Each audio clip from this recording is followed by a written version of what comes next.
Hello दोस्तों, नमस्कार। Net weight study पे आप लोगों का स्वागत है।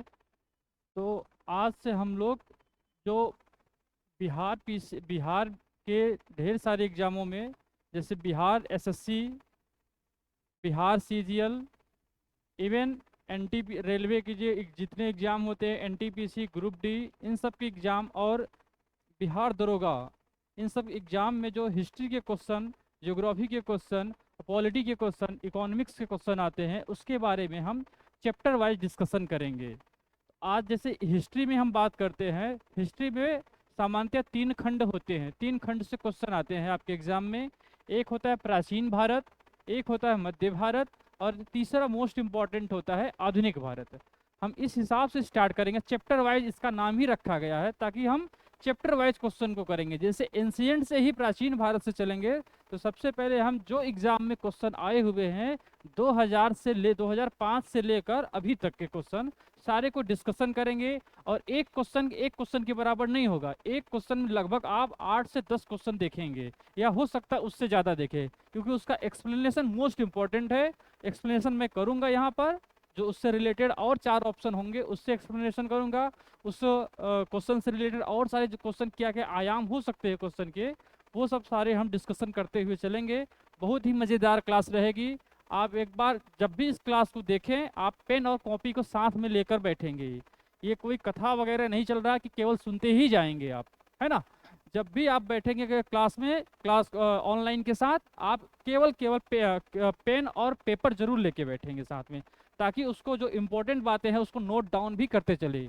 जैसे हम डिस्कशन करने से पहले से हम आपको बता देते हैं, ये सारे क्वेश्चन केवल बिहार ही नहीं, आप उत्तर प्रदेश के एग्जाम देंगे और एमपी के एग्ज़ाम देंगे, दिल्ली का एग्ज़ाम देंगे, दिल्ली पुलिस का एग्ज़ाम देंगे। इन सब एग्ज़ाम में भाई अब इतिहास बिहार के लिए अलग, उत्तर प्रदेश के लिए अलग, ऐसा तो नहीं चेंज हो जाता है। सारे क्वेश्चन हर एक एग्ज़ाम में आए हुए हैं, और ये सब सारे क्वेश्चन प्रीवियस ईयर हैं। ठीक है, तो आज हम स्टार्ट करते हैं एंशियंट इंडिया से, प्राचीन भारत से। लगभग हम आपको 300 से ज़्यादा क्वेश्चन करवाएंगे। 300 क्वेश्चन नंबर, आप क्वेश्चन गिनती में 300 होंगे, लेकिन पूरा एक्सप्लेनेशन आप सुनेंगे तो आपको लगभग लगेगा लगभग 1000 क्वेश्चन के आसपास आप पहुंच जाएंगे। वो आप खुद ही तय करेंगे। मध्यकालीन भारत में लगभग 325 क्वेश्चन, इसमें 1000 के अब क्वेश्चन चले जाएंगे। और आधुनिक भारत की बात ही मत करिए भाई, यहाँ से क्वेश्चन बहुत सारे आते हैं। वो डिस्कशन के थ्रू आपको धीरे धीरे पता चलता रहेगा। और आप जब भी बैठिए, तो मेरा एक गुजारिश है भाई, आप लोगों से मेरी गुजारिश है कि आप पेन और पेपर के साथ ही बैठेंगे। तो चलिए स्टार्ट करते हैं। पहला पेज, पहला क्वेश्चन है आपके सामने। सॉरी, दूसरा क्वेश्चन आ गया है। ये ये रहा पहला क्वेश्चन। तो देखिए, पहला क्वेश्चन है, जैन परंपरा के अनुसार कौन अंतिम से एक पूर्व तीर्थंकर माने गए हैं या माने जाते हैं। देखिए क्या बोला है, अंतिम से पूर्व। तो आपको जैन धर्म के बारे में थोड़ा बहुत नॉलेज होना चाहिए, मैं डिस्कशन करूंगा। पेन का कलर चेंज कर देते हैं, एक मिनट, ब्लैक कर देते हैं इस पे।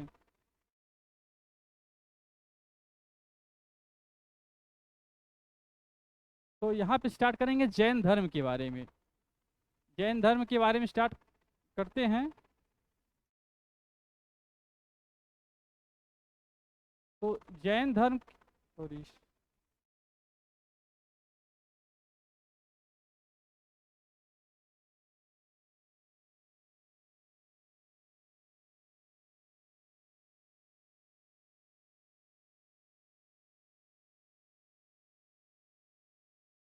ठीक। तो जैन धर्म के बारे में हम देखेंगे। जैन धर्म, तो जैन धर्म के बारे में सबसे पहले हम किसी भी धर्म संप्रदाय के बारे में देखेंगे, तो सबसे पहले उसके संस्थापक कौन थे इसके बारे में पढ़ेंगे। जैन धर्म के संस्थापक, तो जैन धर्म के संस्थापक में सबसे पहले जो नाम आता है उनका नाम होता है ऋषभदेव। क्या नाम है, ऋषभदेव। ये जैन धर्म के, जैसे यहाँ बोला गया ना तीर्थंकर, तो जैन धर्म के ये पहले तीर्थंकर थे, ये पहले तीर्थंकर थे। तो एग्जाम में कभी ये भी आ सकता है कि जो ऋषभदेव थे वो किस नंबर के तीर्थंकर थे, तो आप बताएंगे ये पहले तीर्थंकर थे। जैन धर्म में कुल तीर्थंकर, कुल तीर्थंकर की संख्या जो थी वो 24 थी। कितनी थी, 24 थी। पहले तीर्थंकर कौन थे, ऋषभदेव। और 24वें तीर्थंकर कौन थे, 24वें तीर्थंकर कौन थे, तो 24वें तीर्थंकर में नाम आता है महावीर स्वामी का नाम, महावीर स्वामी का नाम आता है। ये जैन धर्म के 24वें तीर्थंकर थे। इन्हीं के समय जैन धर्म का बहुत ज्यादा प्रचार प्रसार हुआ था, इसीलिए महावीर स्वामी को हम क्या कहते हैं, जैन धर्म का वास्तविक संस्थापक कहते हैं। जैन धर्म का वास्तविक संस्थापक कहते हैं। जैन धर्म का वास्तविक संस्थापक कहते हैं। कि भाई इन वास्तविक क्यों बोलते हैं, क्योंकि इनका नाम जैन मुनि तीर्थंकरों में सबसे ज्यादा है। ये जैन धर्म को कोई एक्सप्लेन किए हैं या बहुत ज्यादा विस्तार किए हैं पूरे विश्व में, तो वो महावीर स्वामी के नाम आता है। समझ में आ रहा ना, ये किस नंबर के तीर्थंकर थे, 24वें। तो क्वेश्चन में आपके क्या कह रहा है कि मतलब कौन अंतिम से एक पूर्व तीर्थंकर, यानी अंतिम यानी 24वें से एक पूर्व की बात कह रहा है। एक पूर्व यानी कौन से नंबर क्या पूछ रहा है, 23वें तीर्थंकर के बारे में पूछ रहा है। 23वें तीर्थंकर के बारे में पूछ रहा है। तो 23वें तीर्थंकर थे आपके ऑप्शन में, कौन दिए हुए हैं, पार्श्वनाथ का नाम दिया हुआ है, पार्श्वनाथ। ठीक, ये 23वें तीर्थंकर थे पार्श्वनाथ, या इन्हीं का दूसरा नाम आपके एग्जाम में कभी कभी आता है आदिनाथ। क्या नाम आता है, आदिनाथ। आदिनाथ के बारे में आपको थोड़ा बहुत, पार्श्वनाथ के बारे में थोड़ा बहुत नॉलेज होना चाहिए। ये काशी नरेश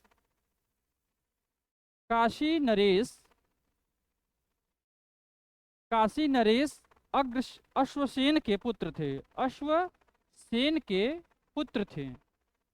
यहाँ से एग्जाम में क्वेश्चन छपा हुआ है।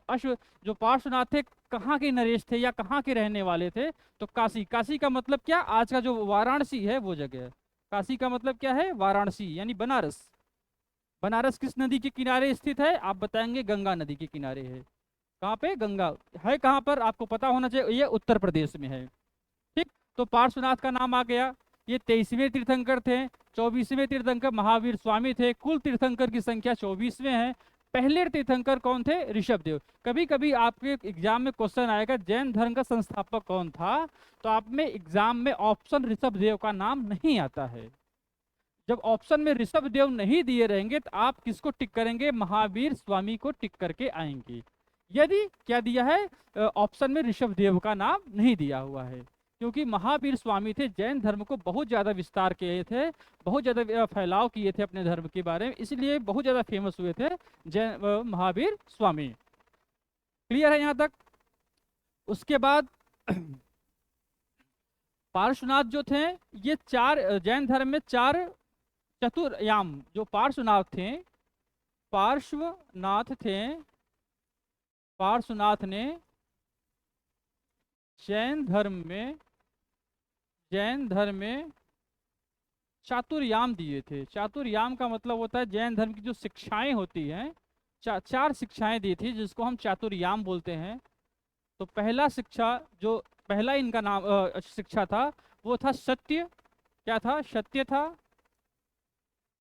दूसरा था अहिंसा, मतलब कि हमेशा सत्य बोलना है। फिर अहिंसा यानी हिंसा पे हमें जोर नहीं देना है। तीसरा शिक्षा था, उसका नाम था अचौर्य, अस्तेय, अचौर्य,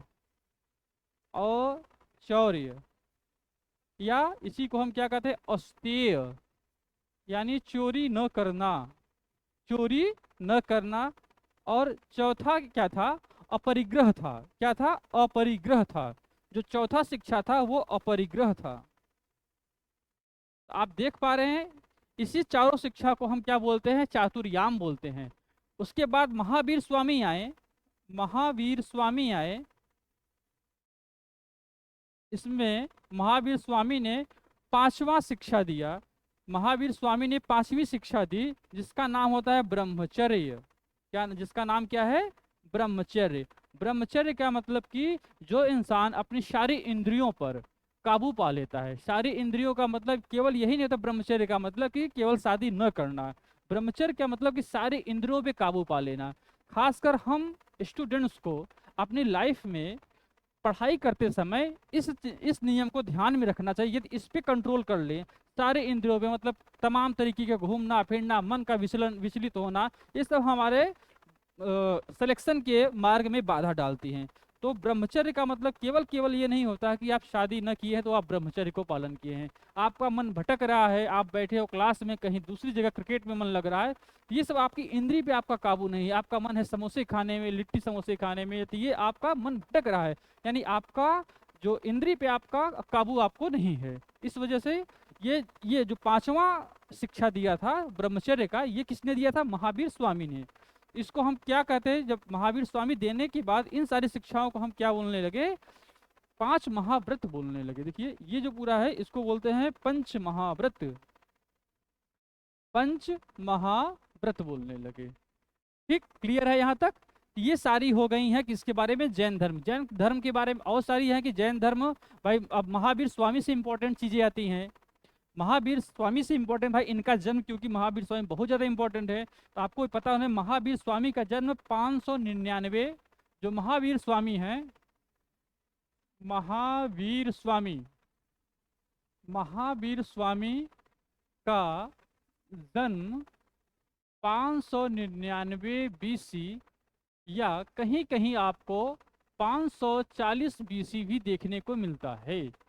ठीक, ये एग्जाम में आया हुआ है 599 बीसी या 540 बीसी, यानी बिफोर क्राइस्ट में मिलता है। कहाँ पर हुआ है? वैशाली के कुंडग्राम में। जन्म स्थान कहाँ है?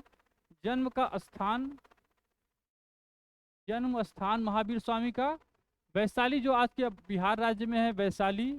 वैशाली की एक जगह जिसका नाम है क्या? कुंडग्राम। कुंडग्राम में, कुंडग्राम, वैशाली के कुंडग्राम में महावीर स्वामी का जन्म हुआ था। इनके पिता का नाम क्या था? सिद्धार्थ था। पिता का नाम क्या था? पिता माता, पिता का नाम सिद्धार्थ था और माता का नाम त्रिशला था। ये इंपॉर्टेंट चीजें हैं। महावीर स्वामी जो थे ज्ञान की खोज में, ये 29 वर्ष की उम्र में, 30वें वर्ष में घर त्याग दिए थे। 30 वर्ष के उम्र में, 30 वर्ष के उम्र में गृह त्याग किए थे, गृह त्याग किए थे। और 12 वर्षों के कठोर तपस्या के बाद, 12 वर्षों के कठोर तपस्या के बाद 42 वर्ष की उम्र में, 42 वर्ष के उम्र में ज्ञान की प्राप्ति होती है। ज्ञान की प्राप्ति होती है। जो ज्ञान की प्राप्ति जैन धर्म में होता है उसको हम कहते हैं क्या? ज्ञान की प्राप्ति को जैन धर्म में हम कैवल्य कहते हैं। क्या कहते हैं? कैवल्य। ये सारे एग्जाम में फैक्ट हैं, बहुत ज़्यादा एग्जाम में बहुत बार पूछा गया कैवल्य किस धर्म से रिलेटेड है या कैवल्य किसे कहते हैं। तो जब किसी व्यक्ति को ज्ञान की प्राप्ति हो जाए, असली ज्ञान की प्राप्ति हो जाता है, तो उसे हम क्या कहते हैं? कैवल्य बोलते हैं। और कहाँ पे हुआ था ये इंपॉर्टेंट है, किस नदी के किनारे हुआ था, किस पेड़ के नीचे हुआ था ज्ञान की प्राप्ति, ये सारे एग्जाम में आते हैं क्वेश्चन। ठीक, तो 12 वर्ष की कठोर तपस्या के बाद ज्ञान की प्राप्ति हुई इनको, तो जिम्बिका ग्राम है इनको ज्ञान की प्राप्ति कहाँ पर हुआ था? जिम्बिका ग्राम में। जिम्बिका ग्राम कहाँ पे है? आज बिहार में कहाँ है? जिम्बिका ग्राम। आज जो आपका अररिया के बगल में जिला है सुपौल, उसी को हम कहते हैं जिम्बिका ग्राम। नदी का नाम पूछेगा तो किस नदी के किनारे? ऋजुपालिका नदी के किनारे, ऋजुपालिका नदी के किनारे। ये पूछे किस पेड़ के नीचे, आप बताएंगे साल वृक्ष, साल वृक्ष के नीचे, या इसी साल वृक्ष को हम क्या कहते हैं? बरगद का पेड़ कहते हैं, बरगद का पेड़ कहते हैं। ये सारे इंपॉर्टेंट चीजें हैं आपके किससे रिलेटेड? महावीर स्वामी से रिलेटेड हैं। ये हमारा पहला क्वेश्चन। देखिए कहने को क्वेश्चन केवल एक ही डिस्कशन हुआ है, लेकिन इससे रिलेटेड कितना सारा फैक्ट आपको पता चल रहा है यहाँ पर दिखाई दे रहा होगा। देखिए ऐसे ही हमारा पढ़ने का अप्रोच यही होना चाहिए। जैसे जैन धर्म के बारे में चीज़ें आए, जैन धर्म से रिलेटेड इतनी चीज़ें आपको पता होनी ही चाहिए, टिप पे याद होनी चाहिए। तब आप समझिए यदि यार ये चीज़ें आपको समझ में आ रहा है तो आप सही ट्रैक पे चल रहे हो, वरना थोड़ा मेहनत करने की ज़रूरत है। तो हम आगे नेक्स्ट क्वेश्चन पे चलते हैं। हाँ, तो इसका आंसर क्या हो जाएगा? पार्श्वनाथ। इसमें देखिए क्वेश्चन में ट्रिकी क्या चीज है, एक पूर्व तीर्थंकर पूछा है, तो एक पूर्व तीर्थंकर में 23वें में आ जाएंगे भाई ये। 23वें में ये आ जाएंगे, महावीर स्वामी 24वें हैं, ऋषभदेव पहले हैं, भद्रबाहु का नाम जब आएगा ये तो ये जो चंद्रगुप्त मौर्य के समय ये इनके गुरु थे।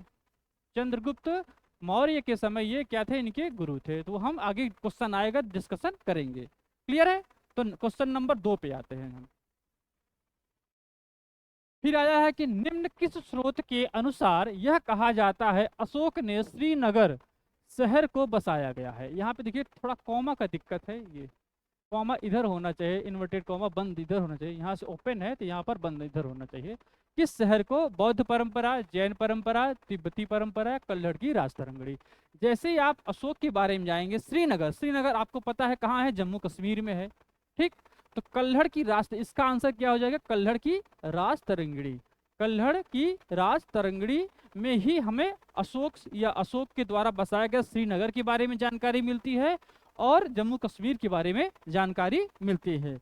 यदि अशोक की बात किया जाए किस धर्म से रिलेटेड है, तो अशोक को किस संप्रदाय से है, तो आप जानेंगे मौर्य संप्रदाय, मौर्य अंपायर, मौर्य साम्राज्य, मौर्य साम्राज्य या मौर्य के शासनकाल से संबंधित है। तो मौर्य के संस्थापक आपको पता होना चाहिए, संस्थापक यानी फाउंडर कौन थे, तो आपको पता होगा कि चंद्रगुप्त मौर्य, CGM, चंद्रगुप्त मौर्य।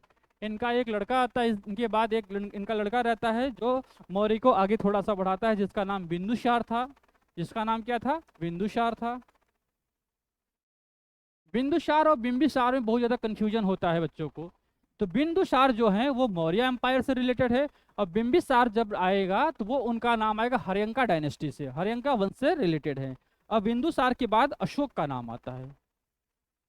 तो अशोक किस अंपायर से हैं? आप बताएंगे मौर्य साम्राज्य से हैं। किस साम्राज्य से हैं? मौर्य साम्राज्य से हैं। ठीक, यहाँ पर हुआ। अशोक के बारे में क्या आता है? अशोक जो थे अपने राज्याभिषेक के लिए अपने भाइयों से लड़ाई करते हैं। अशोक का राज्याभिषेक कब होता है? ये एग्जाम में क्वेश्चन आया है। राज्याभिषेक यानी राजा कब बनते हैं अशोक? जो अशोक का राज्याभिषेक 261 BC में हुआ। कब हुआ? 261 BC में हुआ था। और अपने शासन, भाई राजा बन गए तो अपने शासन के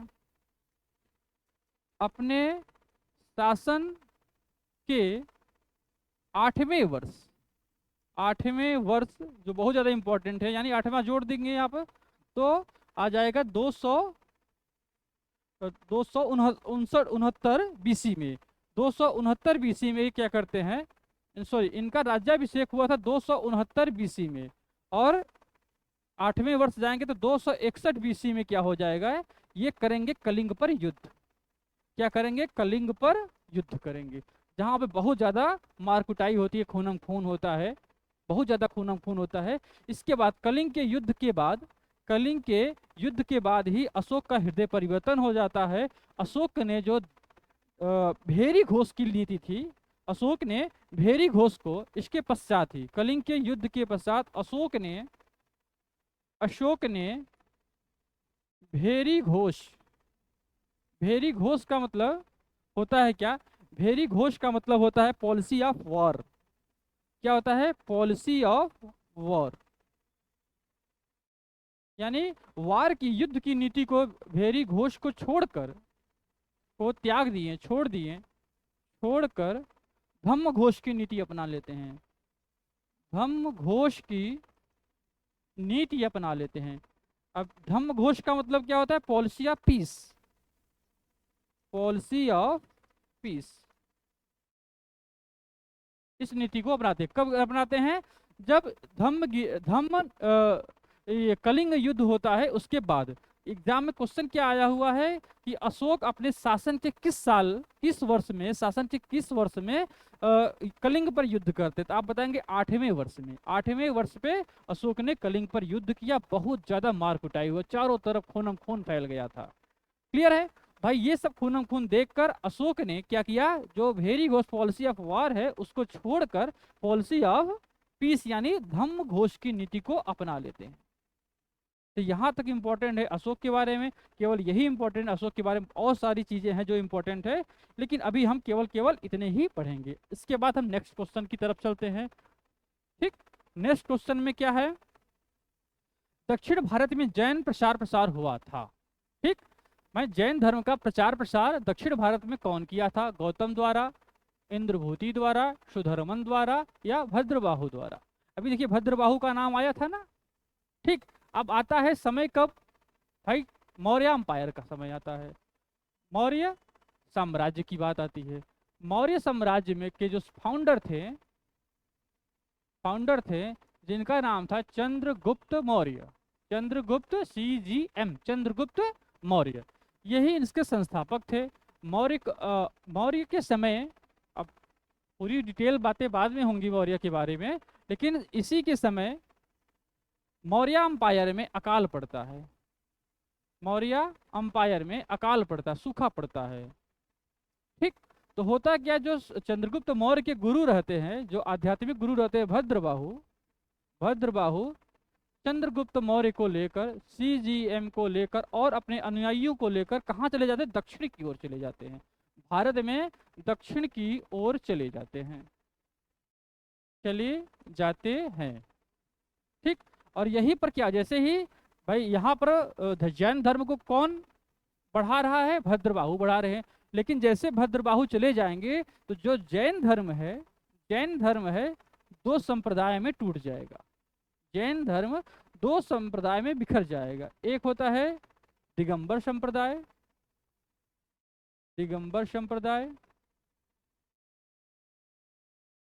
एक श्वेतांबर संप्रदाय। क्या है? श्वेतांबर संप्रदाय। ठीक। यहाँ पे जैन धर्म का क्या हो जाएगा? बिखराव हो जाएगा। जो भद्रबाहु होते हैं वो दिगंबर साउथ में जाएंगे, वहां पर इस संप्रदाय को फैलाने लगते हैं। जो इधर नॉर्थ में रह जाते हैं वो श्वेतांबर संप्रदाय को मानने लगते हैं। और ये जब दक्षिण में चंद्रगुप्त मौर्य को लेके जाते हुए हैं, तो एक जगह आता है कर्नाटक में एक जगह आता है जिसका नाम है श्रवणबेलगोला। कर्नाटक के श्रवणबेलगोला में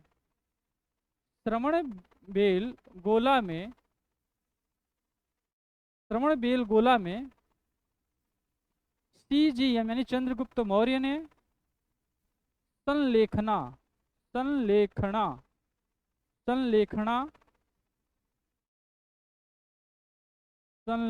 विधि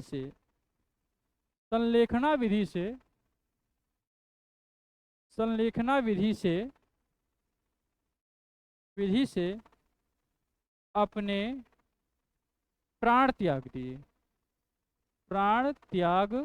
एग्जाम में बहुत ज्यादा आया हुआ क्वेश्चन है ये। श्रवणबेलगोला कहाँ है? कर्नाटक में है। किसने यहाँ पे प्राण त्यागे थे? आप बताएंगे चंद्रगुप्त मौर्य ने। संलेखना विधि होता क्या है, इसके बारे में थोड़ा सा आप समझ लीजिए। संलेखना विधि, इसको कहते हैं फास्ट अंटिल डेथ। भूखे रहेंगे कब तक? जब तक हमारी मृत्यु नहीं हो जाती। ठीक। ये था संलेखना विधि। तो ये हो गया क्वेश्चन नंबर 3। देखिए कितनी सारे आपको चीजें यहाँ से आपको पता चल रहा है। तो क्वेश्चन नंबर 4 पे आइए। देखिए इसका आंसर क्या हो जाएगा? भद्रबाहु द्वारा। भद्रबाहु कौन थे? मौर्य साम्राज्य के जो संस्थापक थे चंद्रगुप्त मौर्य, उनके आध्यात्मिक गुरु थे। उनके कौन थे? एक गुरु थे। इन्हीं को लेकर वो जाते हैं कर्नाटका में, साउथ में जाते हैं कर्नाटका में, वहीं पर श्रवणबेलगोला में संलेखना विधि से अपने प्राणों की आहुति दे देते हैं, प्राण त्याग देते हैं। ठीक। तो आइए क्वेश्चन नंबर 4 पे आइए। क्वेश्चन नंबर 4 क्या कह रहा है? गुप्ता काल में सर्वोच्च न्यायिक प्राधिकार किसके पास था?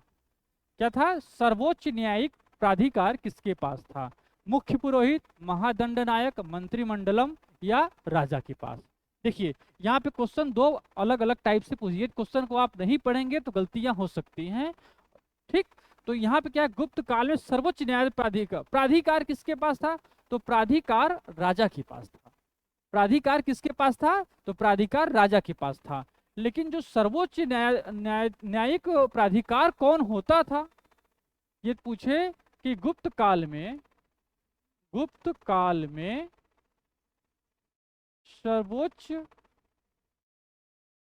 सर्वोच्च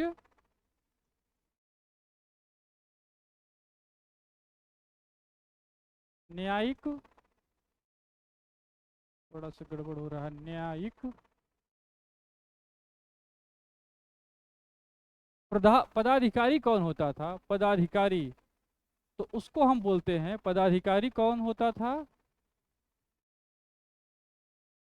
तो आप बताएंगे महादंड नायक। महादंड नायक। तो क्वेश्चन देखिए बहुत ही क्लोज है। यदि आप अच्छे से क्वेश्चन को नहीं पढ़ेंगे तो महादंड नायक को टिक करके आ जाएंगे, जबकि महादंड नायक इसका आंसर नहीं होगा। भाई प्राधिकार किसके पास था? राजा के पास था। लेकिन इसका जो न्यायिक पदाधिकारी कौन होता था? न्यायिक पदाधिकारी महादंड नायक होता था। तो गुप्ता अंपायर के बारे में आप थोड़ा जानिए। गुप्त काल क्या था? गुप्त काल के संस्थापक कौन? श्री गुप्त का नाम आता है। यदि फाउंडर की बात किया जाए, फाउंडर यानी संस्थापक, तो श्री गुप्त का नाम आता है। श्री गुप्त का नाम आता है। ठीक। अब इसकी इस चीज की जानकारी हमको कहाँ से मिलती है? भाई हाँ, श्री गुप्त ही गुप्ता अंपायर के फाउंडर थे। इसकी जानकारी आपको मिलती है प्रयाग प्रशस्ति अभिलेख से। प्रयाग प्रशस्ति अभिलेख से मिलती है। इस अभिलेख से हमको जानकारी मिलती है कि गुप्ता काल के संस्थापक कौन थे? श्री गुप्त थे। तो श्री गुप्त के बाद एक आते हैं घटोत्कच। ये कभी सीक्वेंस में आ गया तो श्री गुप्त के बाद कौन आएगा? घटोत्कच आएगा। घटोत्कच इनका नाम आएगा। तो पहले श्रीगुप्त आएंगे, फिर घटोत्कच आएंगे, फिर चंद्रगुप्त आएंगे, फिर कौन आएगा? चंद्रगुप्त आएगा। ये चंद्रगुप्त मौर्य नहीं है, ये गुप्त। भाई चंद्रगुप्त मौर्य कौन थे? मौर्य अंपायर से थे। ये चंद्रगुप्त केवल है। इसके बाद आएंगे कौन? समुद्रगुप्त आएंगे। इसके बाद कौन आएंगे? समुद्रगुप्त आएंगे। तो ये इनका सीक्वेंस रह गया। ठीक। और चंद्रगुप्त मौर्य को ही देखो, वैसे क्वेश्चन आएगा कि गुप्त काल का संस्थापक कौन था, तो आप बताएंगे श्री गुप्त को। ठीक। लेकिन जैसे वास्तविक गुप्ता अंपायर का वास्तविक रियल फाउंडर पूछ ले, वास्तविक संस्थापक पूछ ले, वास्तविक संस्थापक पूछ ले, वास्तविक संस्थापक पूछ ले, तो आप आंसर किसका देंगे? चंद्रगुप्त का देंगे। इसको उत्तर देंगे चंद्रगुप्त के बारे में देंगे, क्योंकि इन्होंने बहुत ज्यादा गुप्ता एम्पायर को आगे बढ़ाया था। ठीक है। तो रियल फाउंडर कौन हो गया गुप्ता डायनेस्टी के? गुप्ता डायनेस्टी के रियल फाउंडर जो वास्तविक संस्थापक हो गए, वो हो गए कौन? चंद्रगुप्त फर्स्ट, या इन्हीं को चंद्रगुप्त फर्स्ट भी कहते हैं। ठीक। यहाँ तक क्लियर है? चलिए नेक्स्ट क्वेश्चन में चलते हैं। कृषि की शुरुआत संभवतः कब हुई थी? ठीक। तो इसका आंसर 4000 ईसा पूर्व, 7000 ईसा पूर्व के आसपास, 2000 ईसा पूर्व के आसपास, या 1000 ईसा पूर्व के आसपास। तो कृषि की शुरुआत के बारे में हम देखेंगे थोड़ा सा। ठीक। तो कृषि की शुरुआत नवपाषाण काल में हुआ था। नवपाषाण काल में हुआ था।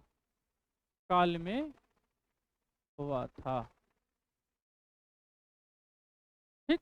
नवपाषाण काल। अब देखिए आपको पाषाण एक शब्द मिल रहा है, तो पाषाण जो युग था बेटा भाई, तो पाषाण युग जो था ये 3 भागों में बटा हुआ था।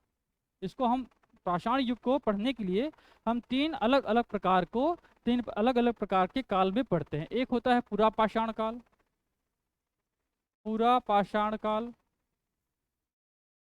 ठीक। एक होता है मध्य पाषाण काल, मध्य पाषाण काल। और तीसरा होता है नवपाषाण काल, नवपाषाण काल। तो जो पूरा पाषाण को हम भाई क्या बोलते हैं इंग्लिश में? इंग्लिश का नाम भी जानते रहेंगे, एग्जाम में कभी कभार इंग्लिश से ही आ जाएगा। इसको बोलते हैं पैलियोलिथिक एज, पैलियोलिथिक एज। इसको बोलते हैं मीजोलिथिक एज, मीजोलिथिक एज बोलते हैं। इसको बोलते हैं नियोलिथिक, नियोलिथिक एज। ठीक। तो इनका कालखंड भी दिया हुआ है। आपको पता होना चाहिए कि 20 लाख ईसा पूर्व से लेकर 10,000 ईसा पूर्व, 20 लाख BC से लेकर यानी बिफोर क्राइस्ट से लेकर 10,000 ईसा पूर्व तक, 10,000 ईसा पूर्व तक समय को हम क्या कहते हैं? पूरा पाषाण काल कहते हैं। ठीक। उसके बाद 10,000 BC से लेकर 8,000 या कहीं कहीं 7,000 का भी जिक्र दिया हुआ। 7,000 BC तक चलता है क्या? मेसोलिथिक एज चलता है। उसके बाद 7000 बीसी से लेकर अब तक का जो समय चलता है वो नवपाषाण काल चलता है। अब तक का जो काल है वो नवपाषाण काल है। तो कृषि की शुरुआत हुई थी मध्य पाषाण काल में। आप बताएंगे कहाँ तक? 7000 ईसा पूर्व के आसपास। यदि देखा जाए कहाँ पर हुआ था, कहाँ पर, यदि बात किया जाए, स्थान की बात किया जाए, तो सबसे पहले आपको साक्ष्य मिलते हैं जब करंट में अभी और खोज हुआ है तो यूपी का एक जगह है, यूपी में संत कबीर नगर एक जगह है। कबीर नगर संत कबीर नगर में एक स्थान है आपको लहुरा देव। कौन सा देव स्थान है? लहुरा देव। लहुरा देव कहाँ है? उत्तर प्रदेश में। स्पेसिफिक पूछा है उत्तर प्रदेश में किस जगह, तो आप बताएंगे संत कबीर नगर। यहाँ पर आपको चावल के साक्ष्य मिले हैं, चावल के साक्ष्य मिले हैं जो लगभग 8000 ईसा पूर्व पुराने हैं। 8000 ईसा पूर्व पुराने हैं। जब तक इस स्थान की खोज नहीं की गई थी तो सबसे पुराना जो चावल या कृषि का प्रमाण मिलता है, कृषि, भाई जहाँ पे खेती वहीं तो चावल होगा, कृषि या चावल का प्रमाण मिलता है। इसके पहले का प्रमाण मिलता था जो था कहाँ पर? मेहरगढ़ में। कहाँ पर था? मेहरगढ़ में। मेहरगढ़ कहाँ है? वर्तमान में पाकिस्तान के बलूचिस्तान में है, बलूचिस्तान में है, ठीक, बलूचिस्तान में है। तो ये कब के कितने पुराने हैं? ये 7000 बीसी के पहले के हैं। तो अभी ये जो उत्तर प्रदेश में पाया गया लहुरा देव में, वो 8000 साल, यानी ईसा मसीह के जन्म से 8000 साल पहले चावल के प्रमाण मिले हैं। जबकि यहाँ पर जो मेहरगढ़ में मिला था वो केवल 7000 पे मिला था। तो सबसे पुराना कौन हो गया? हमारे उत्तर प्रदेश वाला। वो कहाँ पर है? संत कबीर नगर में। ये तो पूछा जाएगा एग्जाम में, चावल के प्राचीनतम साक्ष्य कहाँ से मिले हैं? आप जाहिर से बात है, यदि ये ऑप्शन में दिया हुआ है तो आप इसको टिक करके आएंगे। यदि ऑप्शन में ये नहीं मिल रहा है तो आप चावल के साक्ष्य को मेहरगढ़ में टिक करके आएंगे। क्लियर है यहाँ तक? क्वेश्चन को कुछ इस तरीके से हम पढ़ेंगे बेटा ताकि आपको कोई कंफ्यूजन ना हो, है ना। एग्जाम में कंफ्यूजन ही होता है जब भी गलत होके आता है। ये कोई भी बच्चा अच्छे से तैयारी कर रहा है, कोई भी स्टूडेंट है अच्छे से तैयारी कर रहा है, तो उसका एग्जाम कभी 20-25 नंबर 10 नंबर से नहीं रुकता है। वो मेरिट से डिस्क्वालीफाई होता है केवल 2 नंबर 4 नंबर 5 नंबर। यदि वो सीरियसली तैयारी कर रहा है, नहीं सीरियस कर रहा है, सीरियसली तैयारी कर रहा है, तो बहुत सारे लोग पढ़े हैं जिनका सिलेक्शन नहीं होता है, ठीक। तो ऐसे आयाम को, बहुत सारे आयाम को हम लेकर चलते हुए आगे बढ़ेंगे तो ये सब चीजें आपको पता चलेगा। देखिए पाषाण काल का जो डिवीजन हुआ है, थोड़ा सा हम और एक्स्ट्रा पढ़ लेंगे। जो पाषाण काल का डिवीजन हुआ है, इसको डिवीजन करने वाले कौन थे? जो 3 भागों में डिवीजन किए हैं, इनका नाम था लार्तीत। स्टोन एज को लार्तीत ने पाषाण काल को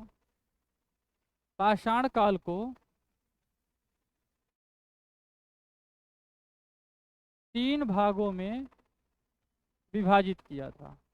लार्तीत ने विभाजित किया था। जबकि इसके पहले एक लोग थे जिनका नाम है क्या? लुब्बाक, जॉन लुब्बाक था। जॉन लुब्बाक। लुब्बाक ने पाषाण काल को 2 भागों में विभाजित किया था। 2 भागों में विभाजित किया था। कौन कौन से 2 भाग थे? एक था पुरा पाषाण काल, दूसरा था नवपाषाण। मध्य पाषाण काल को वो डिफाइन नहीं किए थे। तो मध्य पाषाण काल को डिफाइन कौन किए थे? लार्तीत ने। पाषाण काल को 3 भागों में, यही 3 भाग, पुरा पाषाण, मध्य पाषाण और नवपाषाण। जबकि लुबाक ने स्टार्ट जो प्रारंभिक रूप में शुरुआत प्रयास किए थे पाषाण काल को डिफाइन करने के लिए, तो ये केवल 2 भागों में विभाजित किए थे। पहला क्या? पुरा पाषाण काल, दूसरा क्या? नवपाषाण काल, यानी पैलियोलिथिक एज और नियोलिथिक एज में। ये लुबाक ने प्रयास किया था। ये एग्जाम में, ये पीसीएस के लेवल में एग्जाम आता है, क्वेश्चन आते हैं ऐसे, तो वहाँ पे थोड़ा सा स्टैंडर्ड को बढ़ा दिया जाता है, तो ऐसे क्वेश्चन डीप में जाके पूछ लेता है। इवन ज़्यादातर क्वेश्चन यही पूछा जाता है कि हाँ ये ऐसे ऐसे क्वेश्चन, ठीक। तो नेक्स्ट क्वेश्चन चलेंगे, क्वेश्चन नंबर 6 पे आएंगे। निम्न में से समकालीन निम्न में से किस समकालीन ब्राह्मणवादी विश्वास में बुद्ध ने पूर्ण आस्था व्यक्त की थी? देखिए, बुद्ध ने कभी भी बुद्ध हमेशा ब्राह्मणवाद के विरोध में थे। वो ईश्वर को नहीं मानते थे। हाँ, तो ऑप्शन पहले, ईश्वर में आस्था होगा ही नहीं। आत्मा का भी, वो आत्मा में भी नहीं मानते थे, और जीवन चक्र के बारे में मानते नहीं थे। तो इसका आंसर वो कर्म के सिद्धांत में मानते थे। ये सिद्धांत यहाँ पे थोड़ा सा गलत लिखा हुआ प्रिंटिंग में, तो सिद्धांत ऐसे नहीं लिखा जाता है, वो सिद्धांत ऐसे लिखा जाता है। ठीक, तो बुद्ध हमेशा कर्म के सिद्धांत में मानते थे। वो ईश्वर में भले से नहीं मानते थे, लेकिन बुद्ध हमेशा, भाई बुद्ध को ईश्वर न मानने वाले अनिश्वरवादी कहा जाता है। आत्मा को नहीं मानते थे, पुनर्जन्म लेकिन विश्वास था, कर्म में विश्वास था। जो महात्मा बुद्ध थे, या जो बुद्धिस्ट होते हैं, वो ईश्वर को न मानने वाले होते हैं। ईश्वर को न मानने वाले, यानी अनिश्वरवादी, यानी अनिश्वरवादी। ठीक, ये आप एक एक चीज को नोट करेंगे। अरे वीडियो जब चल रहा है तो पॉज का भी बटन रहता है, वहाँ पॉज करेंगे, जारी जितने डिटेल्स लिखे जा रहे हैं उनको आप नोट करेंगे, एक नोट्स की तरीके से बनाएंगे, जब पढ़ने में मजा आएगा। ईश्वर को न मानने वाले थे। ठीक, और क्या था? आत्मा को न मानते थे, आत्मा को भी नहीं मानते थे ये, आत्मा को नहीं मानते थे। अब ऑप्शन को आप एलिमिनेट करते जाएंगे, नहीं मानते थे, विश्वास नहीं था आत्मा में।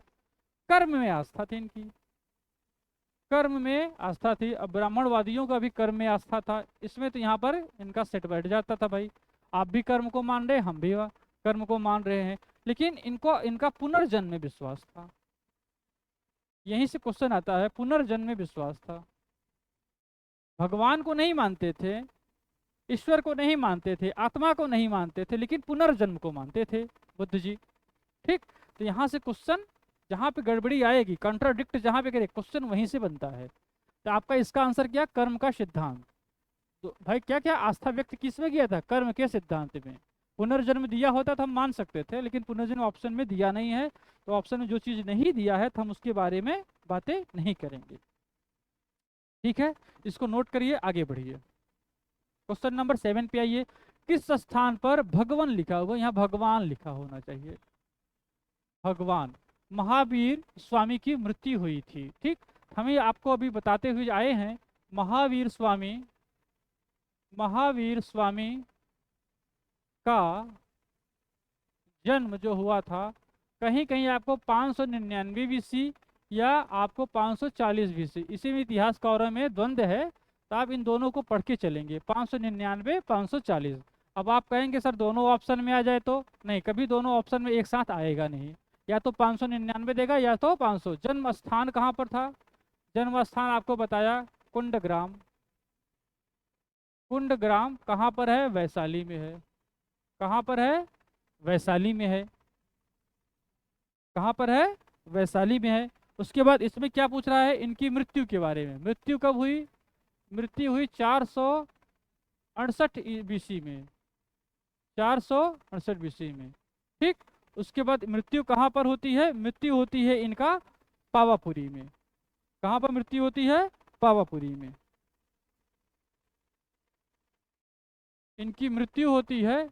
468 में स्थान क्या है? पावापुरी। पावापुरी, पावापुरी कहाँ है? राजगृह में। राजगृह यानी किस जिले में? नालंदा जिले में है। किस जिले में है? नालंदा जिले में है।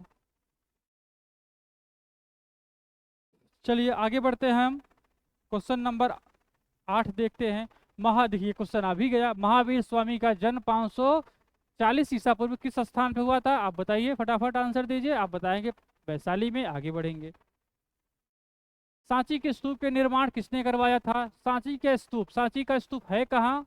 आप बताएंगे MP। MP के किस जगह पे? रायसेन जिले में। रायसेन जिले में है। रायसेन जिले में है। बनवाया किसने था? अशोक ने बनवाया था। किसने? अशोक ने बनवाया था। किसने बनवाया था? अशोक ने। ठीक है, तो रायसेन जिले में एक ग्राम है, गांव का नाम है जिसका नाम ही सांची है, इसी की वजह से इसका नाम रख दिया गया, सांची का स्तूप रख दिया गया, नाम ही सांची का स्तूप रख दिया गया। फिर 10वां क्वेश्चन है, कबीर किनके शिष्य थे? कबीर किसके शिष्य थे? देखो, गुरु नानक के थे नहीं, वो भाई जैन वो सिख धर्म संप्रदाय से, शंकराचार्य है नहीं, ठीक, ये क्योंकि ये बहुत बाद में आएंगे। रामानुज और रामानंद में आपको कंफ्यूजन हो सकता है। तो रामानुज को आपको पता है, रामानुजन गणितज्ञ थे, रामानुजन गणितज्ञ थे।